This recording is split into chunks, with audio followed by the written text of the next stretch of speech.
I feel like I keep getting the same question over and over again in the comment section of my last video, asking questions like, doesn't Google already have my face? And isn't my face already online? Therefore, my biometric data is gone. And doesn't my phone already store all this biometric information? Therefore, sell it online to other third-party apps. So your phone is more than just a camera. It's its own computer. It's a tiny computer, but it still has its own hard drive, processor, and if you have an iPhone, it has a locked-off chip called the secure enclave. Think of that enclave as like having a safe inside your phone. And when you get a new iPhone and you set up Face ID for the first time, your phone fires off these little infrared dots and these lasers at your face. And what they're doing is measuring the curves of your face, the distance, the depth, and it turns that into this mathematical face print. Legend has it that face print never actually leaves your iPhone. It stays within that enclave. Apple can't even see it, use it. It has no access to it. So even if the FBI were to show up to Apple headquarters and say, we want Dre's face print, they would have to say, sorry, you have to go to her. It's in her phone's enclave. And they would have to take my phone and break it open. And then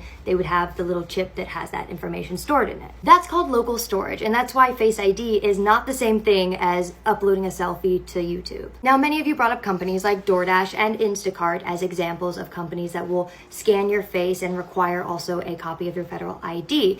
And the reason that is also different from Apple is because they use third-party apps like Persona, in which you have to send off this selfie that you upload through their app and then goes through two different versions of privacy policies. And that's referred to as server-side storage. Now, we don't know much about YouTube's identification system other than what they've posted on their Google Update, Google Help website. Rob had said that no, it's not going to require you to submit an ID, but that you will have one of three options. You could either submit a scary government ID, a selfie, or a credit card. And the reason this doesn't sit right with me for child protection is because when you think of a child and you look at these three things, like these three options of which they'll be able to prove their age, they only have one option, the selfie, because they don't have credit cards, or if they're under the age of 16 or 15, they're not going to have a government ID, and they don't define what kind of information or data that is going to be collected with that selfie. But if I had to guess, I would say it's probably going to be something along the lines of an active capture, where you look to the left, look to the right, look up, look down,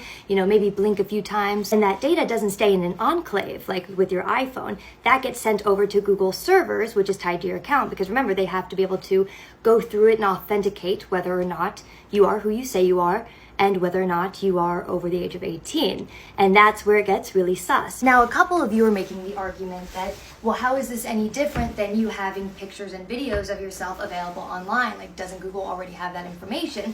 And the short answer is no, because when it's a photo or a video online, that's just a compressed image. That's a flat, like 2D image. It could have bad lighting. You could have a filter over your face. Like, it may not even be linked to your real name. So Google does not like to trust this data as structured, clean data to then build a profile of you on. Like, advertisers aren't going to look at that and see that as a very high value asset or investment for them. Now, a biometric scan, which is captured ideally in perfect conditions, creates a face print as unique as your fingerprints. Nikki, come here.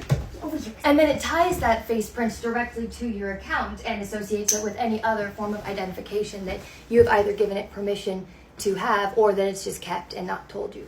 But the point being is that once they have that information server side, that means they can run it against any facial recognition system in the future. And you can't change a face print later. Like, even if you delete your account, they still might keep that copy of your face print for security or fraud prevention purposes. And consider this, Google already sells Vertex AI Vision, which powers in-store cameras that track behavior, demographics, and sometimes faces. And so think about the application here, because if they have your biometric template, then those cameras could potentially identify you within a store, so they could know when you shop, how long you shop for, what aisles you visit, which aisles you visit for the longest, how long you look at each display, and that is valuable information for the people who are selling groceries to those stores. I think Hank Green does a really interesting video about how they purposefully try to confuse you in the different aisles of grocery stores, because they want you to have to go down and browse each aisle so that you're seeing each product. It's really fascinating, but I digress. That's not the point. The point being is that advertisers want this kind of information, and so